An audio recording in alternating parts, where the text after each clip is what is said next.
আমার হাতে যে ডিভাইসটা দেখতে পাচ্ছেন এটার নাম হচ্ছে মিনি ইউপিএস বা পাওয়ার ব্যাংক। ছোট্ট এই ডিভাইসটা দিয়ে আপনি আপনার অনু রাউটার ব্যাকআপ দিতে পারবেন 5 থেকে 6 ঘন্টা।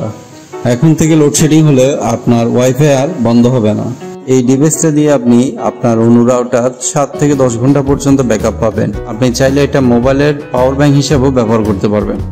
জিনিসটা খুবই কাজের। এই ডিভাইসটা যখন আপনি ক্রয় করবেন এই ডিভাইসের সাথে কি কি থাকবে সেটা দেখিয়ে দিচ্ছি, আর এই ডিভাইসটা অনু রাউটারের সাথে কিভাবে সেট আপ করতে হবে সেটাও দেখিয়ে দিব। তো ভিডিওটা প্রথম থেকে শেষ পর্যন্ত দেখতে থাকুন। এখনো পর্যন্ত যদি আমার চ্যানেলটা সাবস্ক্রাইব করে না থাকেন ভিডিওটা দেখে ভালো লাগলে সাবস্ক্রাইব করে রাখবেন। তো চলুন শুরু করা যাক। আমি এটা নিয়েছি অনলাইন থেকে।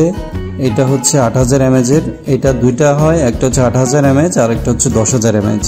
আমি এটা নিয়েছি, আমার থেকে নিয়েছে 1650 টাকা। আপনারা দারাজে পেয়ে যাবেন। নেওয়ার সময় আপনার রাউটারটা কত ভোল্টেজের আর অনুটা কত ভোল্টেজের সেটা চেক করে তারপর নেবেন। আমার রাউটার হচ্ছে 9 ভোল্টের আর অনুটা হচ্ছে 12 ভোল্টের। ওই জন্য আমি এই WGBটা 5, 9, 12 এই ভেরিয়েন্টেরটা নিলাম। তো আপনারা নেওয়ার পরে এরকম সুন্দর একটা বক্স পাবেন, এই যে WGB। এটাতে আপনার ওপেন করার পর আপনাকে কিছু এখানে অ্যাডাপ্টার দেওয়া হবে, এগুলা আমি খুলে দেখাবো। আর এটা হচ্ছে মেইন আমাদের ডিভাইসটা, আর এখানে হচ্ছে একটা ম্যানুয়াল দেওয়া হয়েছে, এটা লাগবে না, আমি যখন আপনাকে দেখিয়ে দিচ্ছি সেটার প্রয়োজন নেই। অ্যাডাপ্টার বক্সটা খোলার পর এখানে দেখতে পারবেন যে অনেকগুলো অ্যাডাপ্টার দিবে। এইখানে এতগুলো অ্যাডাপ্টার প্রয়োজন নাই, সবার রাউটার তো এক না, তার জন্য এই অ্যাডাপ্টার দিয়ে আপনি যে কোনো রাউটারেই আপনি কানেকশন করতে পারবেন। আর এখানে একটা মোবাইলের USB দিবে, যেটা দিয়ে আপনি মোবাইলেও চার্জ করতে পারবেন।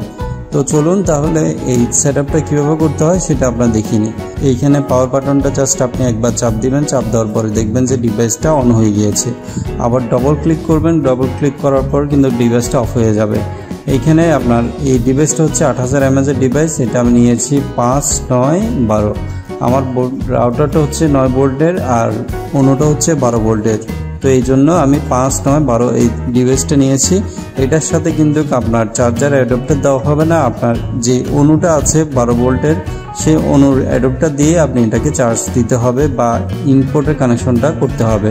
আপনাকে যে আউটপুটটা বের হবে সেই আউটপুটগুলো কানেকশন করার জন্য আপনাকে যা যা করতে হবে আমিও সেটাও দেখিয়ে দিচ্ছি।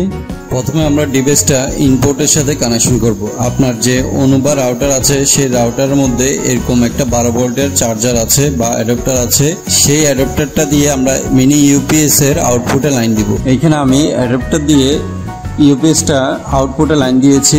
তো দেখতে পাচ্ছেন আমাদের ইউপিএসটা চার্জ হচ্ছে, তার মানে আমাদের ছোট্ট এই ডিভাইসটা অলরেডি ওকে আছে, এটা কিন্তু চার্জ নিচ্ছে। এখন আমাদের ইনপুটে লাইন দিতে হবে, মানে আমাদের অনুয়ার রাউটারে লাইন দিতে হবে। ইউপিএস এর বক্সে যে জ্যাকগুলো দিয়েছে সেটা আমরা এখন ব্যবহার করব। আমাদের প্রয়োজন হবে যে বড় যে দুইটা জ্যাক দিয়েছে, এই যে দেখতে পাচ্ছেন এগুলা আমাদের অনুয়ার রাউটারে কানেকশন করতে হবে। এটা কিভাবে করব, এই দুটোটাই কিন্তু সেম কেবল, আপনি চাইলে যে কোনো একটা অনুতে বা রাউটারে লাগাই দিলেই চলবে। এটা কিভাবে লাগাইতে হবে, আপনার অনুটা চেক করবেন যে অনুটা কত ভোল্টের। এইখানে দেখতে পাচ্ছেন মিনি ইউপিএস এর গায়ের উপরে লেখা আছে ভোল্টেজ। আপনার অনু আর রাউটার যে ভোল্টেজ সেই ভোল্টেজটা এখান থেকে জয়েন দিতে হবে। আমার অনুটা হচ্ছে 12 ভোল্টের। এইখানে দেখতে পাচ্ছেন যে আমি 12 ভোল্টেরটা ইউপিএস এ কানেকশন করে দেন অনুতেই কানেকশন করে দিলাম। ইউপিএস থেকে যখন অনুতে লাইন দিয়েছি দেখতে পাচ্ছেন এখানে কিন্তু অনুতে পাওয়ার চলে এসেছে, তার মানে আমাদের অনুটা অন হয়ে গিয়েছে। এখন আমাদের কাজ হচ্ছে আমাদের রাউটারটা অন করা। এখানে রাউটারটা অন করার আগে আমাদের অনু থেকে যে রাউটারের লাইন যেটা আসে সেটা কিন্তু আগে জয়েন দিতে হবে। তো এখানে দেখতে পাচ্ছেন যে অনু থেকে যে সাদা কেবলটা আসছে সেই কেবলটা কিন্তু আমি রাউটারের সাথে আগে কানেক্ট করে নিচ্ছি। কানেক্ট করে নেওয়ার পর এইখানে আমাদের রাউটারটা হচ্ছে 9 ভোল্টের। আপনার রাউটারটা কত ভোল্টের চেক করে নেবেন।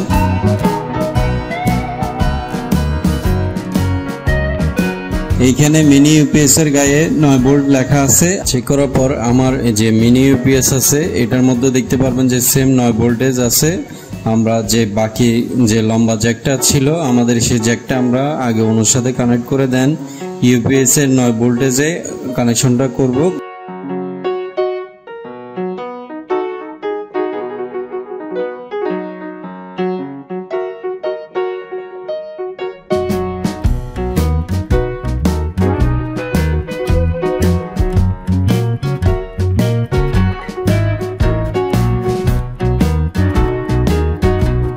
দেখতে পাচ্ছেন আমি আমার রাউটার থেকে অনুর সাথে 9 ভোল্টেজের কানেকশনটা করে ফেলছি।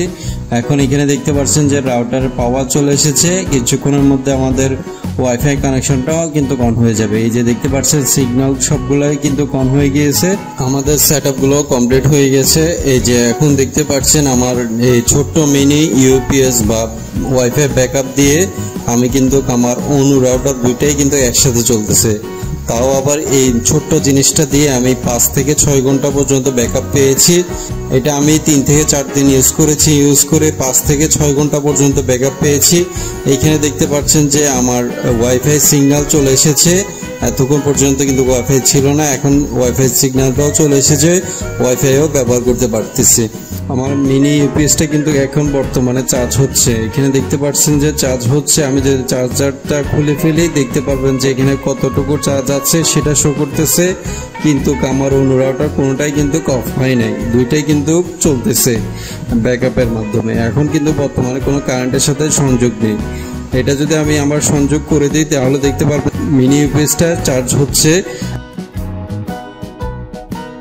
এক্ষেত্রে আমার যদি কারেন্টটা চলেও যায় তাহলে কিন্তু আমার ওয়াইফাই আর বন্ধ হবে না, আমার ওয়াইফাই কিন্তু চলতেই থাকবে 5 থেকে 6 ঘন্টা পর্যন্ত ব্যাকআপ দিতে সক্ষম। এই ছিল আজকের ভিডিওটা আশা করি আপনাদের ভালো লেগেছে। আপনারা ট্রাই করে দেখতে পারেন আপনার অনু রাউটার ব্যাকআপ রাখার জন্য। ভালো থাকবেন, সুস্থ থাকবেন, আর ভিডিওটা যদি ভালো লাগে আমার চ্যানেলের সাথে থাকুন। ধন্যবাদ।